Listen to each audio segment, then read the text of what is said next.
Thank you very much. Thank you, everybody. It's a big day. Should be fun. I don't know. You'll maybe find reasons why it's not, but I can't imagine because we have a lot of great things happening. It's been a very strong week and a very strong weekend. Before we begin, let me say a few words about the historic events that took place over the last few days. On Saturday, my administration helped broker a full and immediate ceasefire, I think a permanent one, between India and Pakistan, ending a dangerous conflict of two nations with lots of nuclear weapons. And they were going at it hot and heavy, and it was seemingly not going to stop. And I'm very proud to let you know that the leadership of India and Pakistan was unwavering, powerful, but unwavering in both cases, and having these, they really were, from the standpoint of having the strength and the wisdom and fortitude to fully know and to understand the gravity of the situation. And we helped a lot. And we helped also with trade. I said, come on, we're going to do a lot of trade with you guys. Let's stop it. Let's stop it. If you stop it, we're doing trade. If you don't stop it, we're not going to do any trade. People have never really used trade the way I used it, that I can tell you. And all of a sudden they said, I think we're going to stop. And they have. And they did it for a lot of reasons, but trade is a big one. We're going to do a lot of trade with Pakistan. We're going to do a lot of trade with India. We're negotiating with India right now. We're going to be soon negotiating with Pakistan. And we stopped the nuclear conflict. I think it could have been a bad nuclear war. Millions of people could have been killed, so I'm very proud of that. I also want to thank Vice President Vance and Secretary of State Rubio for their work and efforts. They worked very hard on that. We also, as you know, created a situation where the Houthis, for the first time ever, have ceased firing, and they've let it be known that they're not going to be firing at American ships anymore, not going to be firing at Americans anymore. This was a heavy barrage that lasted for approximately 50 days. And as you know, they've been in war essentially for forever. But over the last 10 years, they've been very difficult for other countries. Nobody was able to do what we did. But they stopped, and we take their word for it. Their surrogates and them directly said, we don't want to do this anymore. And so we were satisfied with that. In addition, yesterday we achieved a total reset with China after productive talks in Geneva. Both sides now agreed to reduce the tariffs imposed after April 2nd to 10% for 90 days as negotiators continue in the larger structural issues. And I want to tell you that a couple of things. First of all, that doesn't include the tariffs that are already on, that are our tariffs, and it doesn't include tariffs on cars, steel, aluminum, things such as that, or tariffs that may be imposed on pharmaceuticals, because we want to bring the pharmaceutical businesses back to the United States, and they're already starting to come back now based on tariffs. Because they don't want to pay 25, 50, or 100% tariffs, so they're moving them back to the United States. I spoke to Tim Cook this morning, and he's going to, I think, even up his numbers, $500 billion. He's going to be building a lot of plants in the United States for Apple, and we look forward to that. I really do look forward to that. But the talks in Geneva were very friendly. The relationship is very good. We're not looking to hurt China. China was being hurt very badly. They were closing up factories. They were having a lot of unrest. And they were very happy to be able to do something with us. And the relationship is very, very good. I'll speak to President Xi maybe at the end of the week. We have some other things we're doing. But one of the biggest things that we're doing, and I don't know if people realize this, but we made a great deal with China, great trade deal, but it was a much bigger deal originally, and then they canceled it right in the last day some of you faces I remember were there when that happened. I remember you. And we had a deal where they opened up their country to trade with the United States. And they took that away at the last moment, and then I canceled the whole thing. And then 6 months later, we ended up doing a smaller deal. But it was a big deal. It was $50 billion worth of product that they were going to purchase from our farmers, et cetera. And we agreed to that. People thought it was 15 because they were doing 15. We made it 50 because I misunderstood the 15. I said, you got to get 50. Because when I asked, if you remember the story, when I asked, what are we doing with them? My Secretary of Agriculture at the time, Sonny Perdue, said, sir, it's about 15 billion and we're asking for 15. And I thought he said 50. So I said, so they came back with the deal at 15, and I said, no way, I want 50, because you said 50. They said, sir, we didn't say that. Anyway, bottom line, I said, go back and ask for 50, and they gave us 50. And they were honoring the deal, and we would call them up a lot for the corn and for the wheat and for everything. They were honoring the deal, and then when Biden got in, they no longer honored the deal. There was nobody to call. I would call on an average of once every 2 weeks to say, come on, you have to speed it up a little bit. And our farmers were doing great. I said to them, buy more land and bigger tractors, if you remember. That's what happened. But the deal was a very good deal. But the best part of the deal was that we opened up China. China agreed to open itself up to American business to go in. And it would have been a great thing, I think, for China. They would be able to see things that they haven't seen. They would be able to buy products that they had never been able to buy. Would have been great for American business. I think it would have brought unity between China, better unity between China and the United States. And the bottom line is that they canceled it the last day. We were all set to sign it, and then I went a little bit angry. I got a little angry. I said, they canceled the deal. The deal was done. It was all ready to be signed, and people went over, they came back to me, sir, they don't want to sign the opening up China. Well, the biggest thing that we're discussing is the opening up China, and they've agreed to do that, but it's going to take a while to paper it. You know, that's not the easiest thing to paper. But that's the single, I think, to me, some people would disagree. Some people would say we're getting a lot of money with tariffs or whatever, but, you know, especially when you add what we already have, because remember, we're already getting the 50% on steel and different things. That's not included in these numbers, so you can add that. But the biggest thing to me is the opening up. I think it would be fantastic for our businesses if we could go in and compete with China. It would be a lot of jobs for China. It would be, I think, at a time when they can frankly use the jobs. And that's what we're talking about. So that's a very, very important element to add. So when Scott, I watched him speak the other day, and I think he didn't want to say it, but I said, it's okay to say it. Look, if we don't get it, we don't get it. But if we don't get it, it won't be a positive thing. But if we do get it, I think it's maybe the most important thing to happen. Because if you think about it, we opened up our country to China. They have very few restrictions. And they didn't open their country to us. Never made sense to me. It's not fair. And they've agreed to open China, fully open China. And I think it's going to be fantastic for China. I think it's going to be fantastic for us. And I think it's going to be great for unification and peace. China will also suspend and remove all of its non-monetary barriers. They've agreed to do that. Well, they're very numerous. But again, to me, the biggest thing that came out of that meeting is they've agreed. Now we have to get it papered, but they've agreed to open up China. It's going to be great for everybody. And third, I'm very happy to announce that Idan Alexander, an American citizen who until recently most thought was no longer living, thought was dead, is going to be released in about 2 hours, actually. And he's going to be released before the eyes of Steve Witkoff, who has done a fantastic job. I know a lot of people that have a lot of talent. I know Steve had a lot of talent.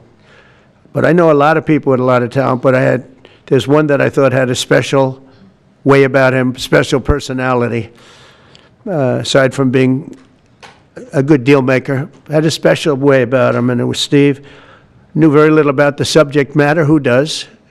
But he learned it in about 2 hours. And he's been fantastic. So I want to just thank Steve. But they're going to be releasing Idun in about 2 hours from now, or sometime today, let's say. And again, they thought he was dead just a short while ago. His parents are so happy. They're so happy. So it's, as you know, Idun's the only American citizen who's captured and held hostage by Hamas since October 7th, 2023. And he's coming home to his parents, which is really great news. I mean, to me, it's big news. They thought he was dead. So that's that. So we'll be heading there, and we'll be seeing 3 primary countries. You know all about that: Saudi Arabia, UAE, Qatar. On Thursday's meeting with Russia and Ukraine is very important. I was very insistent that that meeting take place. I think good things can come out of that meeting. Stop the bloodshed of the horrible, it's a bloodbath. But that 5,000 more, it's really much more, I'm trying to be conservative, more than 5,000 soldiers. Russian, they're not American soldiers, they're from Russia, they're from Ukraine, but they're people. They're human souls, and they're being killed at levels that we haven't seen since the Second World War. And it's every week. A lot of drone fighting. It's a whole new form of warfare, and it's violent and vicious. And so that's it. I'd like to go back to China just for a second. They're very heavy on the fentanyl. We're charging them, as you know, 20% for the fact that they send fentanyl into our country. And they've agreed that they're going to stop that. And, you know, they'll be rewarded by not having to pay, you know, hundreds of billions of dollars in tariffs. So the fentanyl should stop. It comes from China. It's amazing. And comes through our southern border, comes through our northern border too, comes through Canada, and comes through our southern border, much more through the southern border. But so that's a very important subject to me, because everybody in this room has lost friends or people that have family members that have died of fentanyl. So there's a big incentive for China to stop, and I take them at their word. They're going to work on that, I think, very hard. And one thing, when they work on something, they get it done. So now I'm about to depart on a historic visit. Some of you are going with us to, as I said, Saudi Arabia, Qatar, and United Arab Emirates.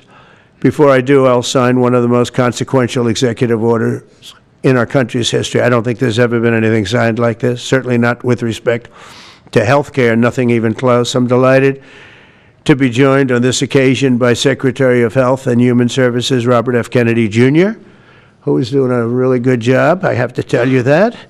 CMS Administrator, a friend of mine, Dr. Mehmet Oz, who is an amazing guy. You know, I was telling Bobby before, Oz had a very successful show, but it hurt his reputation. Because when you're in show business, it hurts your reputation a little bit. It's good for you, but in terms of professionalism and being a doctor, it sort of hurts your reputation. This guy went to the best schools, was the best, I mean, top of the line. Then he did a television show, became a success, made a lot of money, all that stuff, but it sort of hurt him. And you know who I compare that to? I hate to say this, but a special woman, Jeanine Pirro. She was the toughest, smartest DA, maybe in our countries, in our cities and states history, New York. She was really tough, really sharp. Then she did a show, and people didn't think of her quite the same way. She became more of an entertainment person, like Oz. Oz is not an entertainer. He's not really an entertainer, if you know the real story. And she isn't either. She is unbelievable. She was one of the strongest district attorneys in the history of New York, highly respected, very tough, went after the drug dealers at a level that you don't see today anymore. And you know, hopefully she's given up a tremendous, she's leaving the #1 show on cable television, one of the #1 shows on television, period, The Five, but they've got great people left behind, but she was a big part of it. And so I equate it to that. Jeanine Pirro is unbelievable. FDA Commissioner Dr. Marty Makary, with a reputation that's second to none, and the job he's doing already has been fantastic. Thank you, Marty. And Director of National Institute of Health, Jay Bhattacharya, who has been, as you know, from Stanford, so highly regarded, and have all been working with us very hard on this. And the question they would ask, being a little bit new to the government aspect of it, is why doesn't somebody fight the drug price situation, meaning equalization? There's a term, it's called equalization. Nobody wants to mention that term.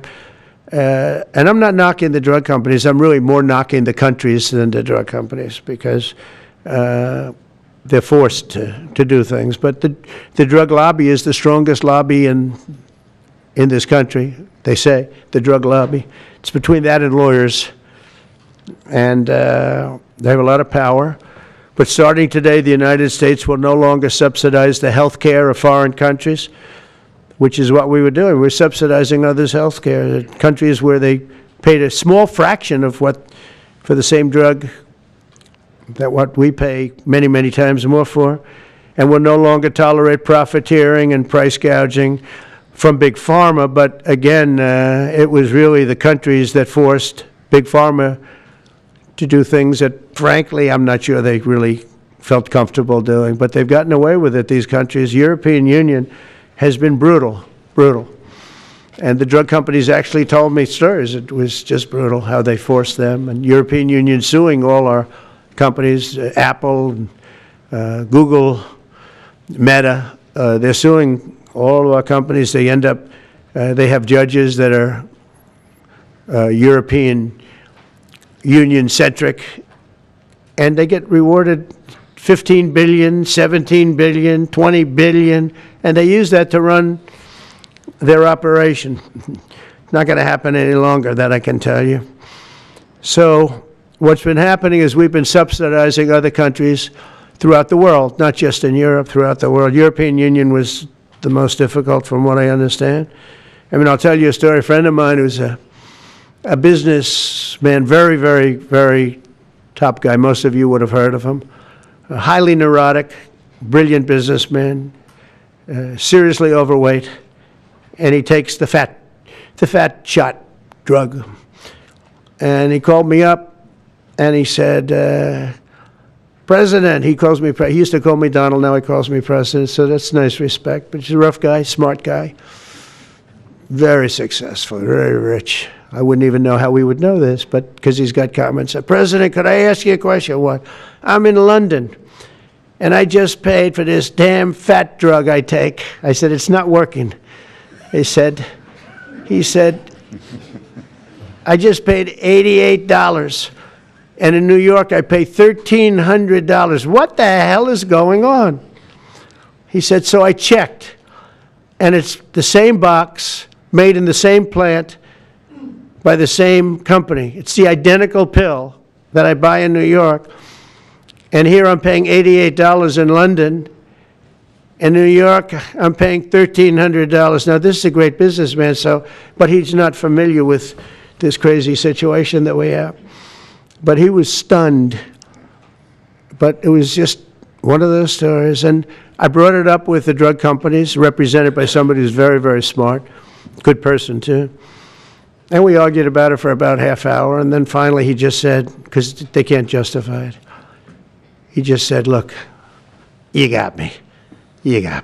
I can no longer they've been justifying this crap for years. They said, oh, it's research and development. Well, I said, well, research and development, other countries should pay research and development too. It's for their benefit.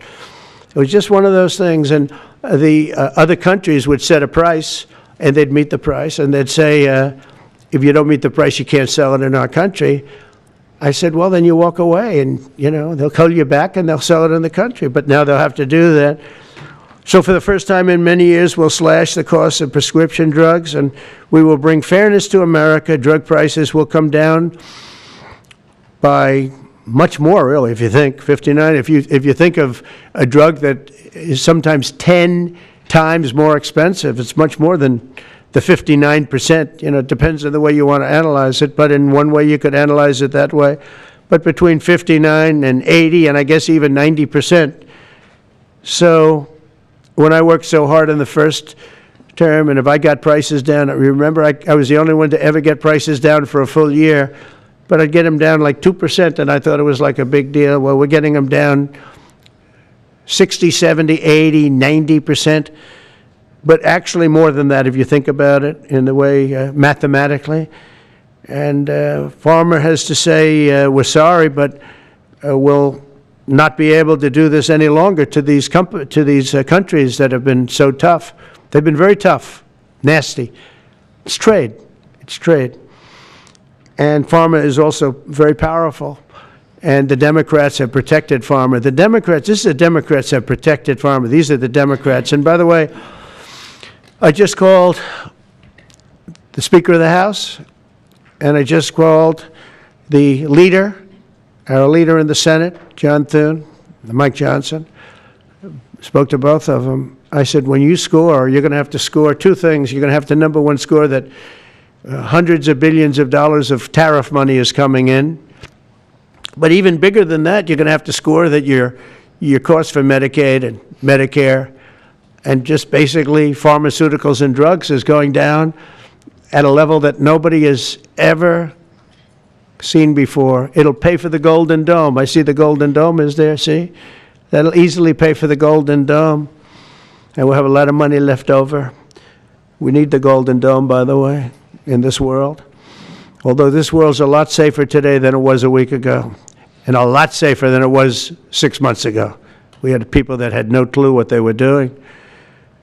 So today Americans spend 70% more for prescription drugs than we spent in the year 2000. Think of that. Our country has the highest drug prices anywhere in the world by sometimes a factor of 5, 6, 7, 8 times. It's not like they're slightly higher. They're 6, 7, 8 times. There are even cases of 10 times higher. So that you go 10 times more expensive for the same drug, that's big numbers. Even though the United States is home to only 4% of the world's population, pharmaceutical companies make more than 2/3 of their profits in America. So think of that. With 4% of the population, the pharmaceutical companies make most of their money, most of their profits from America. That's not a good thing. Now, I think, by the way, I have great respect for these companies and for the people that run them. I really do. And I think they did one of the greatest jobs in history for their company, convincing people for many years that this was a fair system. And nobody really understood why, but I figured it out. For years, pharmaceutical and drug companies have said that research and development costs were what they are, and for no reason whatsoever. They had to be borne by America alone. Not anymore, they don't. This means American patients were effectively subsidizing socialist healthcare systems in Germany, in all parts of the European Union. They were the toughest of all. They were nasty. And I see that. I see that with trade, too. European Union is in many ways nastier than China. Okay? And we've just started with them. Oh, they'll come down a lot. You watch. We have all the cards. They treated us very unfairly. They sell us 13 million cars. We sell them none. They sell us their agricultural products. We sell them virtually none. They don't take our products. That gives us all the cards, and very unfair. So they're going to have to pay more for health care, and we're going to have to pay less. That's all it is. And believe it or not, because it's really the world we're talking about, not just the European Union, but because it's the world, the numbers are for the healthcare company not as bad as you would think. They'll make the same. I think the healthcare companies should make pretty much the same money. I really don't believe they should be affected very much, because it's just a redistribution of wealth. It's a redistribution where it could be the same top line, but it's going to be distributed differently. Europe's going to have to pay a little bit more. The rest of the world's going to have to pay a little bit more, and America's going to pay a lot less. Again, because it's a much smaller population than when you think of the whole world. So Basically, what we're doing is equalizing. There's a new word that I came up with, which I think is probably the best word. We're going to equalize. We're all going to pay the same. We're going to pay what Europe's going to pay. We're going to all pay. Now, there may be some countries in dire need, and I would be willing to sacrifice that and help them.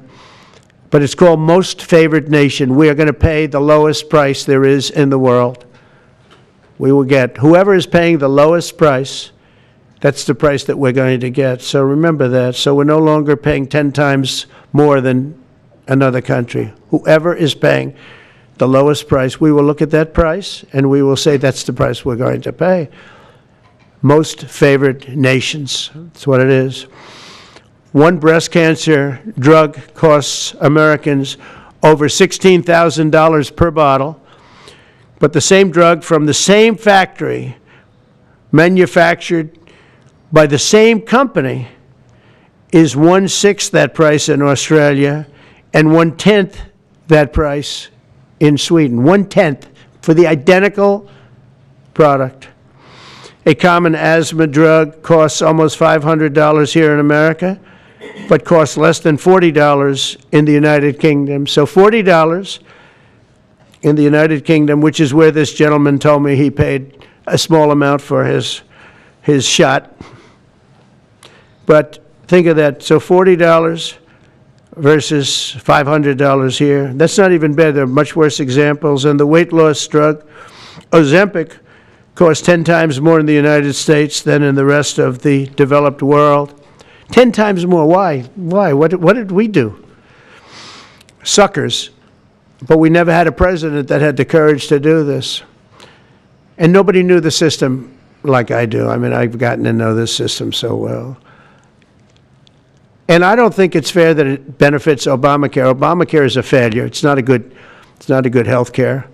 It works. I made it work. I had an obligation to make it work, or an obligation to let it die. I chose that we had to make it work. I had to make it as good as possible. And I had a choice. I could have let it fail or make it as good as possible. As good as possible means it was still not very good, but it survived. And we did the right thing.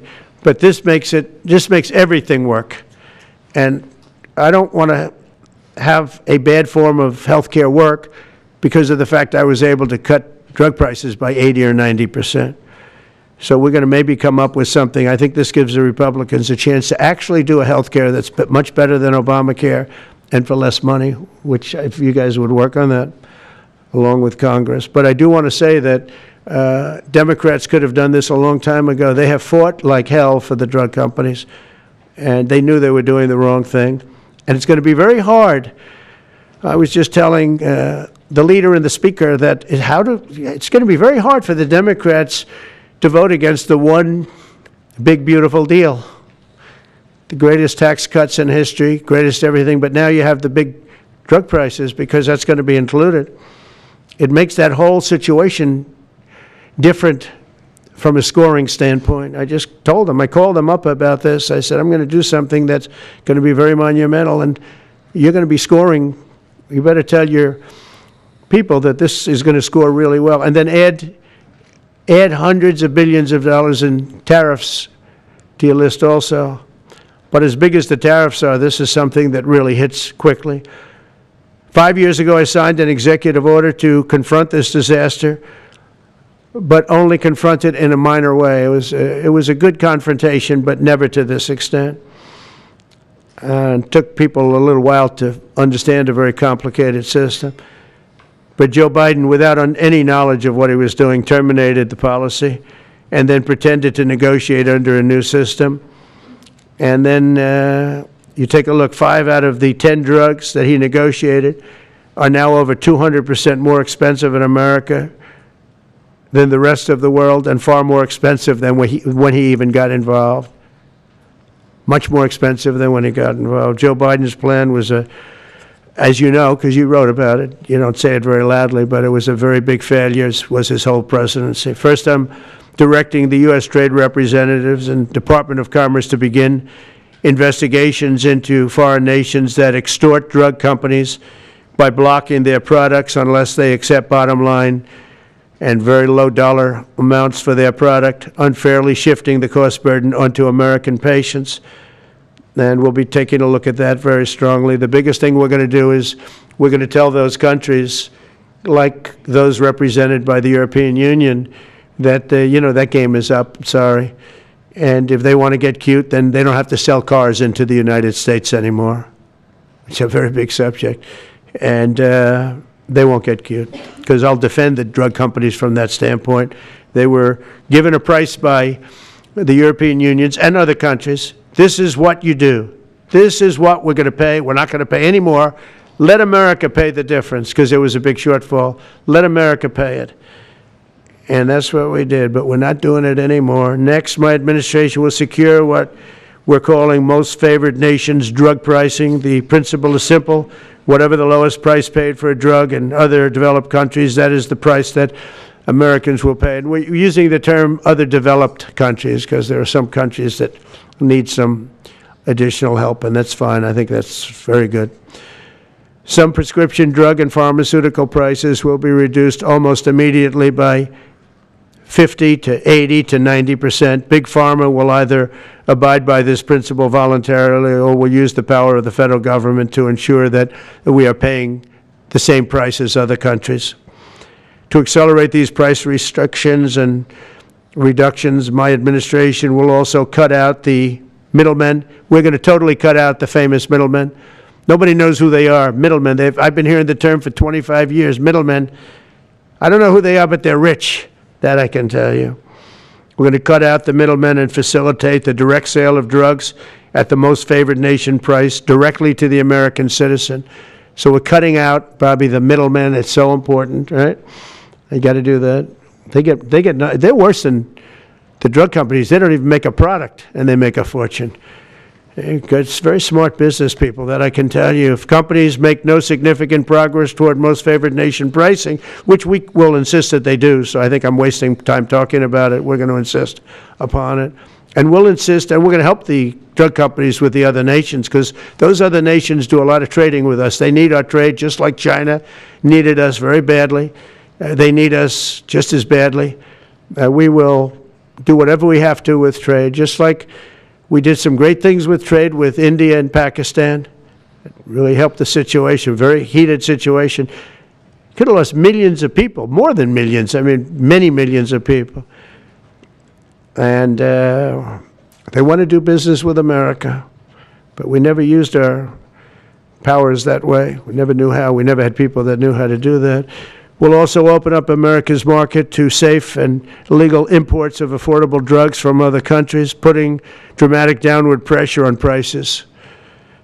And if necessary, we'll investigate the drug companies, and we'll, in particular, investigate the countries that are doing this, and we will add it onto the price that we charge them for doing business in America.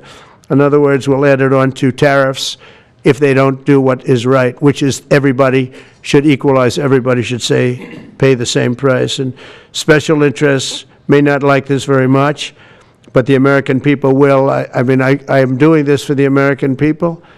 I'm doing this against the most powerful lobby in the world, probably the drug lobby, drug and pharmaceutical lobby.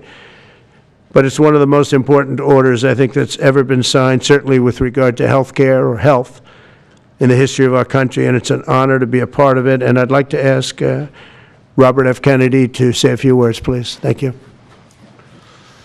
Thank you, Mr. President.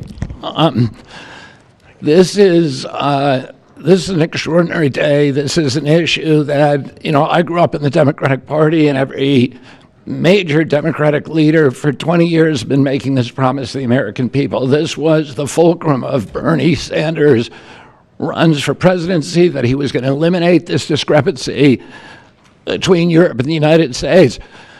But as it turns out, none of them were doing it. It's one of these promises that politicians make to their constituents, knowing that they'll never have to do it. And the reason they'll never have to do it is because they know that Congress is controlled in so many ways by the pharmaceutical industry. There's at least one pharmaceutical lobbyist for every congressman, every senator in Capitol Hill, and every member of the Supreme Court. By some estimates, 3.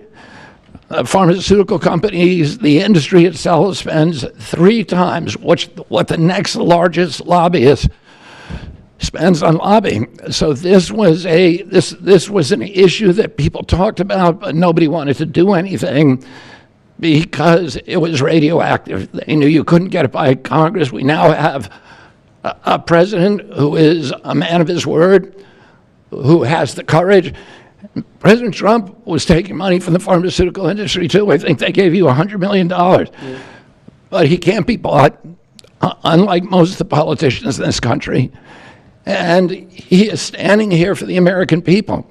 I don't know what, there's writers like Lord Elizabeth Warren or Robert Reich who are saying that President Trump is on this side of the oligarchs. There has never been a president more willing to stand up to the oligarchs than President Donald Trump. And I'm very, very proud of you, Mr. President, for your courage, I'll say, because I don't want to be crude, your intestinal fortitude, your stiff spine, and your willingness to stand up for the American people. We have 4.2% of the world's population. Our country represents 75% of the revenues for pharmaceutical companies. We spend in our country $1,126 per capita on drugs. In Britain, they spend about $240. They spend 1/5 of what we do. And this is true across Europe. And the drug companies, Europeans, if you ask them, it made no sense what they were saying. America has to pay for this innovation or it's not going to happen. President Trump is saying to our European partners is you've got to raise the amount that you're paying for those drugs and pay for your share of the innovation. That the United States is no longer subsidizing that. If the Europeans raise the price of their drugs by just 20%, that is $10 trillion. That can be spent on innovation, and the health of all people all across the globe is going to increase because we're going to have better products. So I'm just so grateful to be here today. I never thought that this would happen in my lifetime. I have a couple of kids who are Democrats, are big Bernie Sanders fans, and when I told them that this was going to happen, they had tears in their eyes because they thought this is never going to happen in our lifetime, and we finally have a president who's willing to stand up for the American people. Thank you, and Dr. Oz. Thank you, Secretary Kennedy. This is the most powerful executive order on pharmacy pricing and healthcare ever in the history of our nation. And it's only happening because we have a president with the fortitude, the guts to stand up to the withering criticism and lobbying that's going to occur as soon as folks hear about the executive order. So on behalf of the child in Philadelphia who's got an autoimmune disease with a $1,000 a month drug, or the older woman in Los Angeles who's on a blood thinner who can't afford her copay, I want to thank President Trump. God bless you for having the guts to take on this industry. Thank you, sir. Thank you very much. So let's talk about the details a little bit. And this is primarily about equalization, as President Trump said. It's about fairness. Think of NATO as a metaphor. When President Trump said, you've got to pay a little more so it makes sense for all of us, they came up. And the European countries contributed. The same thing we believe will happen in this situation. Most people who have thought about this process agree that it is patently unfair to tolerate the numbers that Secretary Kennedy and President Trump have reflected to you. On this chart to my left is a list of the 10 drugs that were negotiated in the IRA. Again, this is the bill, the law, that regulates a negotiation process. This is the best price that was able to be obtained by the Biden administration. And if you look at these numbers, they actually reflect how much on top of the most favored nation price was being paid by the United States. So the closest to me, and Bob, you can point to the Jardiance, the closest one, 289%, the one that's closest to you. That means that we are paying in America 4 times more than that drug costs in other countries. Again, 100% is the baseline. It's 289% above that baseline. It goes all the way down to when we're paying 50% more than any other country. That's the range. As was pointed out by President Trump, half the time we're paying 3 times more than is paid in other countries. It doesn't make any sense for the system. That stated, President Trump has over and over again indicated, and Secretary Kennedy reflected as well, we want innovation. We want our technology partners doing the best they can to make the best solutions for drugs to cure as many people in America and around the world as possible. By getting our allies to pay a bit more, as they should be, and they should have for many years been doing, will course correct a problem that's gotten out of hand. And by doing that in a thoughtful, effective way, we're going to be able to get the pharmaceutical industry whole. Those jobs will still be here, will still be productive, will still be curing cancer and a slew of other ailments that plague humanity. America will still be the leader in this space, but we'll be paying the appropriate amount, the right-sized amount for those tasks. So over the next 30 days, the 4 of us up here, together with people standing in the back of this room who are doing a lot of the heavy lifting, are going to be approaching pharmaceutical companies to talk specifically about what we want the most favored nation price to be based on the best data we have. We're looking forward to a thoughtful interaction with these corporate leaders, many of whom we've spoken to and in quiet will agree the system is not right the way it is. They're patriotic Americans. They want what's right. But the fact that in my lifetime, as Secretary Kennedy said, for the first time, we have a thoughtful and aggressive approach, thanks to President Trump, on taking on the special interests, should give all Americans confidence that this is an administration that stands for fairness, and it should chill the waters for those who believe they can push us away from our North Star, which is to take care of the American people. Mr. President, God bless you. Thank you very much. Thank you. Jay, you want to go next? Sure. So I teach economics at Stanford as well as health policy. And one thing that's really, really simple in economics is that when you have a persistent price difference for the same product between 2 countries, there's something deeply wrong. And what President Trump has done is a historic measure that should have been done a long time ago. What we're going to do is make sure that those prices become much closer to equal, like a competitive market you'd expect. Right now what's happening is the American people are subsidizing in large fraction the research and development efforts for drug companies around the world by the higher prices that we pay. With this new order, Europe will share the burden of that. And in fact, if you may think of it as like as somehow it's going after drug companies, actually it's helping drug companies. Because what we're also going to do with this order, what President Trump has done with this order, is he's said to European governments, look, if you are taking advantage of the drug companies by forcing them to charge very, very low prices, we're going to defend American drug companies in Europe. At the same time, we're standing up for the American consumer who's been paying far too high prices for far too long. I can go back decades to point to congressional reports after government report after government report of tremendously high drug prices, much higher than the rest of the world, and nothing has been done about it until this moment. And I'm really, really proud, President Trump, that you've done this. I'm really proud to be included in this and looking forward to the work ahead. Thank you, Jay. Great. All right. Thank you, Mr. President. On behalf of the many doctors I've talked to about this very issue, thank you for taking the bull by the horns. Presidents on both sides of the aisle have talked about this and floated it and said they've wanted to do it, so you've had the courage to do it. Thank you. I've been a surgical oncologist at Johns Hopkins for 22 years, and I have seen patients suffer. We didn't take an oath to heal patients and then watch their life get ruined financially, with their home, mortgage, retirement, going down the drain with GoFundMe campaigns, raising money from church communities and synagogues and friends they haven't seen in 20 years to try to raise money for what? For a system where Americans have been getting ripped off by 10, 12, 15 times higher prices than we see in other countries. The fundamental problem in healthcare is that we've had non-competitive markets. We can do little things around the edges, or we can transform those markets to competitive markets, and that's what this executive order does today. Imagine buying a Ford for $175,000, a regular car, and then hearing that people in London are buying it for $10,000 every day, all day long. That is the craziness of this system. We're going to do everything we can at the FDA to support this executive order. It's transformative. Thank you, Mr. President. Thank you. Thank you very much.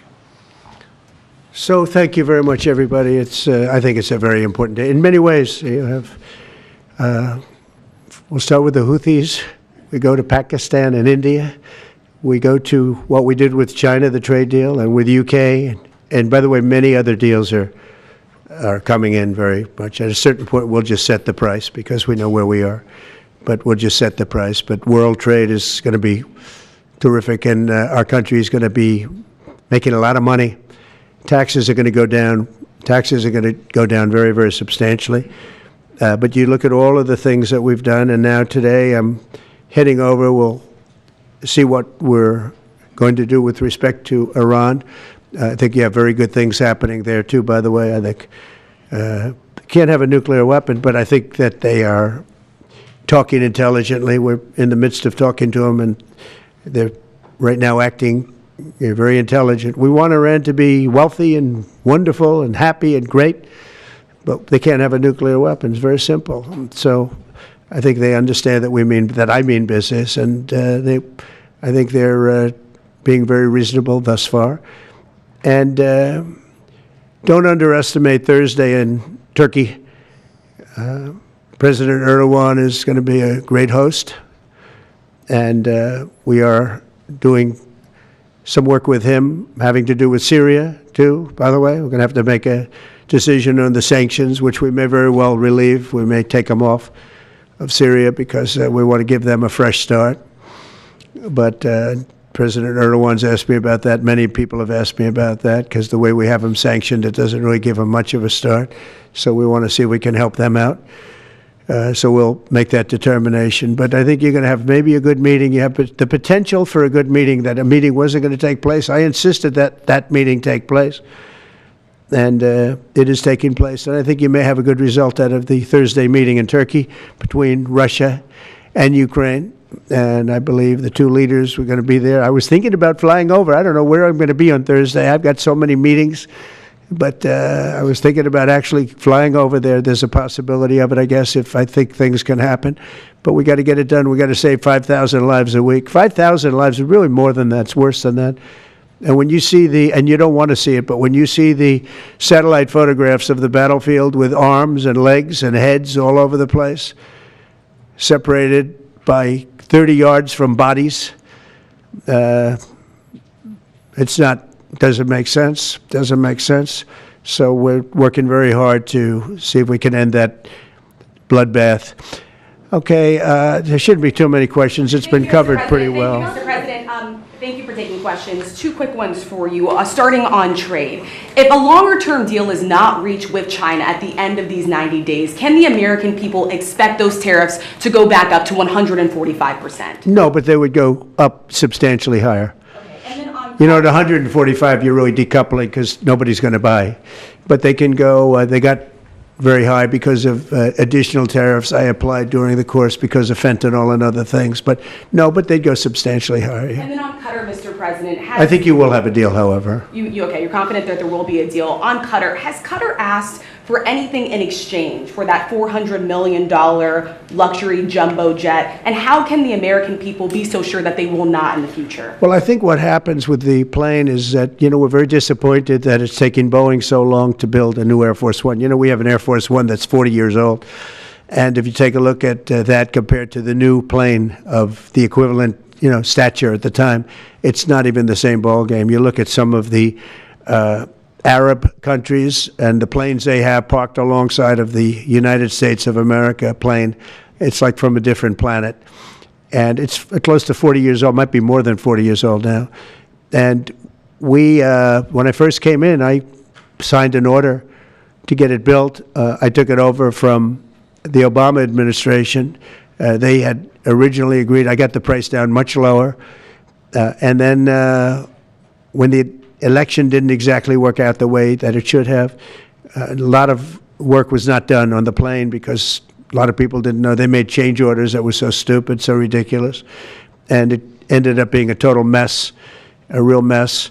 And when I came back, I said, by the way, what's going on with the Boeings that are coming in? Well, sir, they're way behind. And they're way behind. They were way behind.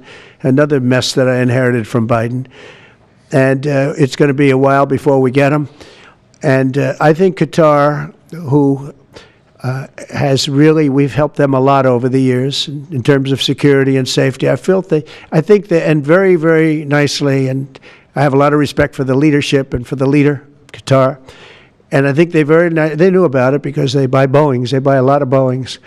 And they knew about it. And they said, we would like to do something. And if we can get a 747 as a contribution to our Defense Department to use during a couple of years while they're building the other ones, I think that was a very nice gesture. Now, I could be a stupid person and say, oh, no, we don't want a free plane. We give free things out. We'll take one, too.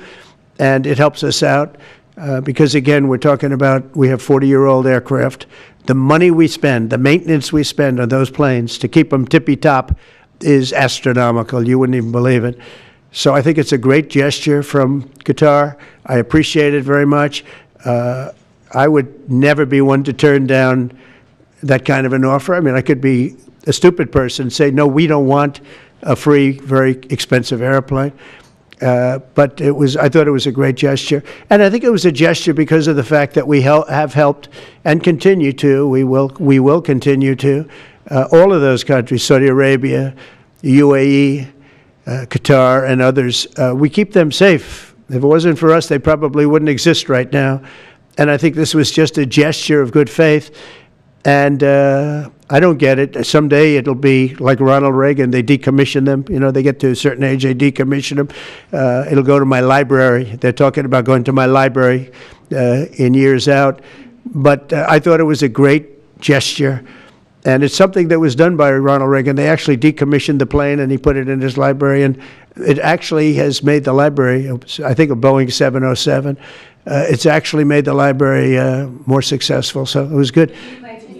Do you plan to use the plane after you leave office? No, I don't. No, it would go directly to the library after I leave office. President, I wouldn't be using it. No. Mr. President, on the hostage, you said that the release of the American hostage, Eden Alexander, is a step in good faith to end this war. Do you expect any progress, or perhaps announcement on ceasefire during your trip to the Middle East? We hope that we're going to have other hostages released too, as you know. So when I met with the hostages 3 weeks ago that were there for quite a while, you remember the 10 people that came in, mostly young people, 1 or 2 were a little bit older. They were explaining the trials and tribulations. I mean, they went through hell. And I said, how many are there? They said, 59.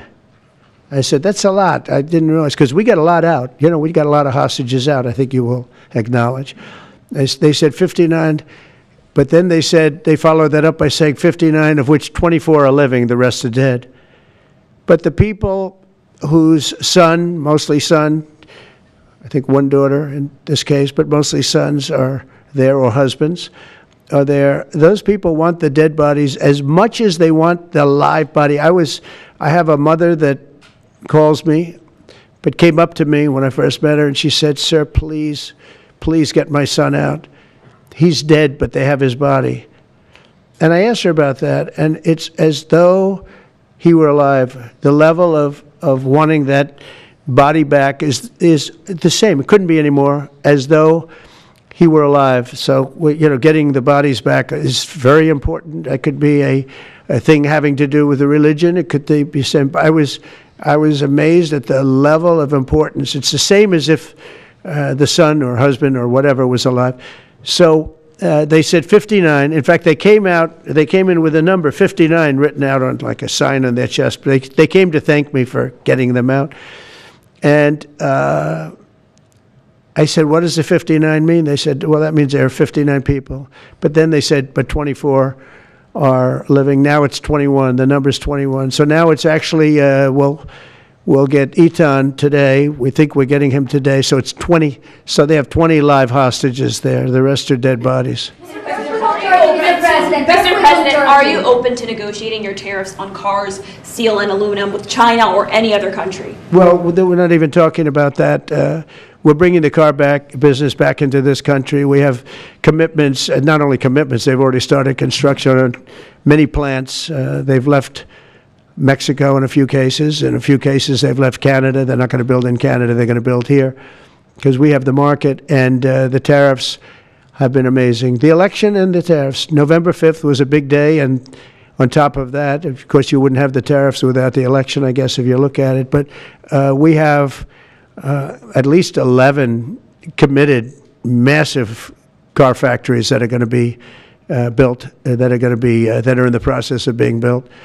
And some are going through, some have actually started. We also have renovations of existing factories where they weren't utilizing the full factory from years gone by, and now they're under full renovation. They'll be opening up full factories in a very short period of time.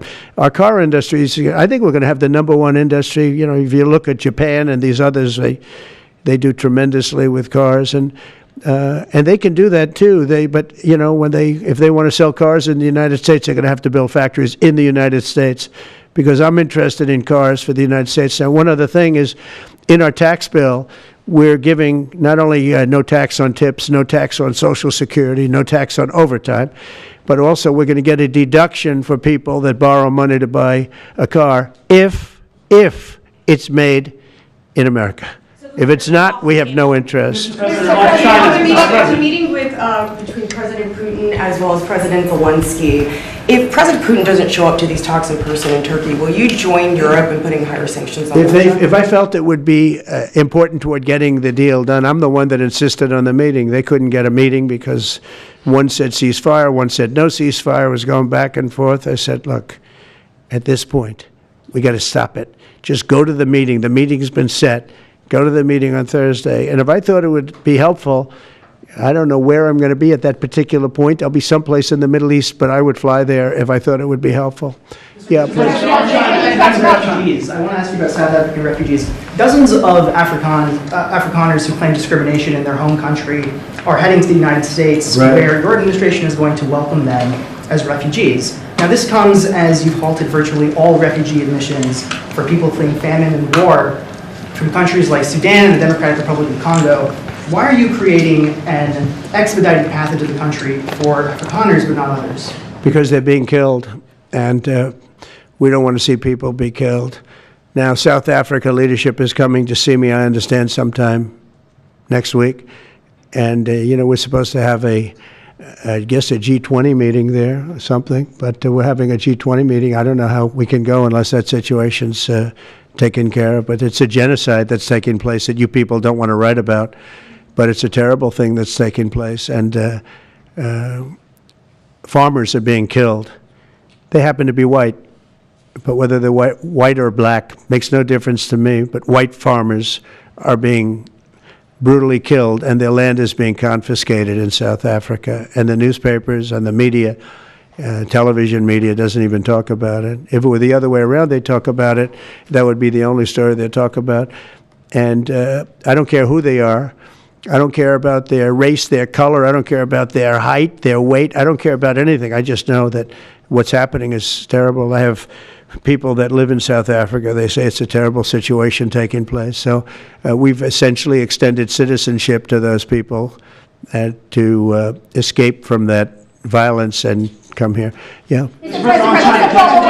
Please. Mr. President, thank you. Are you letting China off the hook for these 90 days, and do you really believe that they will follow through with non-tariff barriers and remove those? Non-monetary tariffs, yeah. Yeah, I think they're going to follow through. I think they want it very badly. I think they want the deal very badly. Again, this doesn't include the steel tariffs that I put on a long time ago that Biden tried to get off, but he couldn't get them off because it was too much money.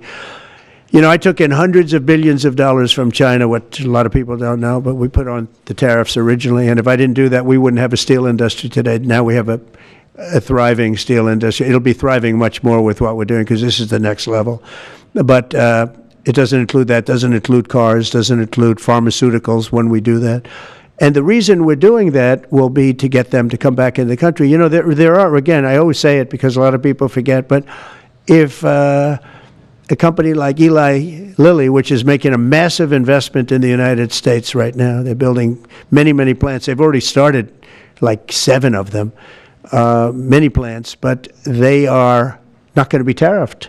There's no tariff cost. So they're all doing that. They're all coming back to the United States. I mean, I'll tell you what, I hope I get the benefit of watching this because, as president, because, you know, it takes a little while to do this stuff.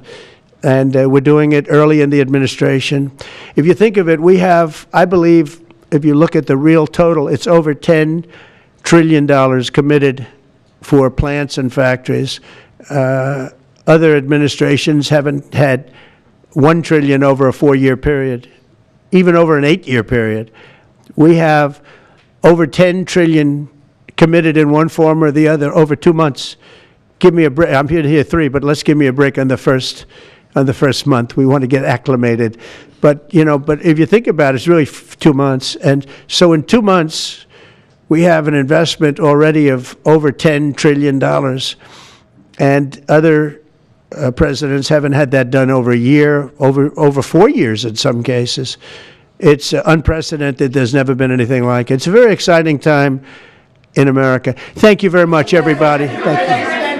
Who's in charge of the budget bill while you're gone, sir? I'll sign that. Mr. President, are you ready to impose sanctions on Russia if Putin doesn't agree with the 30-day ceasefire? I have a feeling they're going to agree.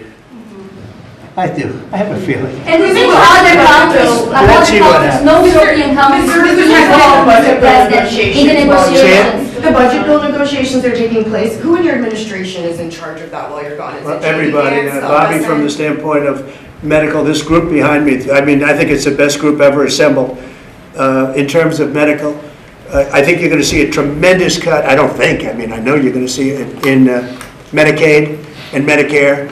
That cut will be massive because drugs are 50-60% of the cost. So Medicaid costs are going down and Medicare costs are going down because of what we're doing today. And there's no, it's not like, oh, gee, well, maybe it won't happen. It's going to happen because the other countries have no choice. Now, the drug companies are going to have to say, listen, if you don't pay more, we're not going to give you the drug, and they're willing to do that. So that's it. They have to, we have to equalize. Mr. President, price controls. Say it? How do you respond to the fact that this... It's not price control, no. What was, price control is before. If you want to talk about, price control is what they were doing. They were making us pay. They set a price, and they said, here's what we're going to pay, and anything else charge America. Because at that time, they had a very stupid president, and it really went crazy during the last 4 years. And remember this, the Democrats are the ones that allowed this to happen.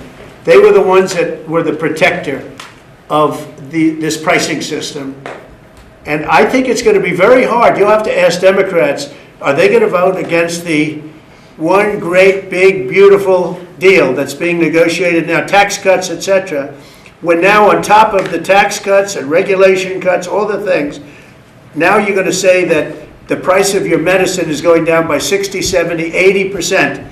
You're going to vote against it? I think a lot of Democrats are going to be forced to do something that their leaders are going to beg them not to do, and that's vote for the bill. I don't see how they can vote against it. How can they vote against it when drug prices, drugs and pharmaceuticals are going to be down 70, 80%? It's going to be very interesting. Mr. President, what do you say to people who view that luxury jet as a personal gift to you? Why not leave it behind? Your ABC fake news, right? Why not only ABC, well, a few of you would. Let me tell you, you should be embarrassed asking that question.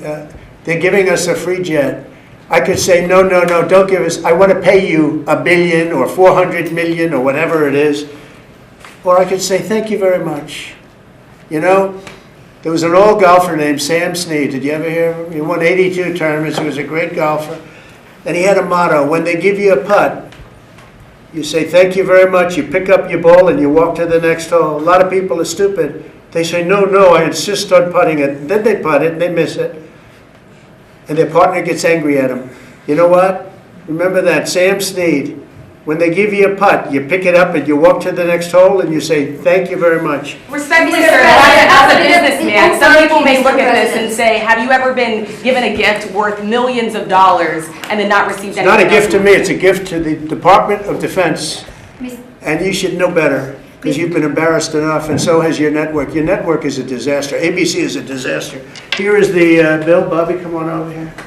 Now you're talking about trillions and trillions of dollars. Thank you very much, everybody. Mr. President, a quick question about Turkey. Thank you very much.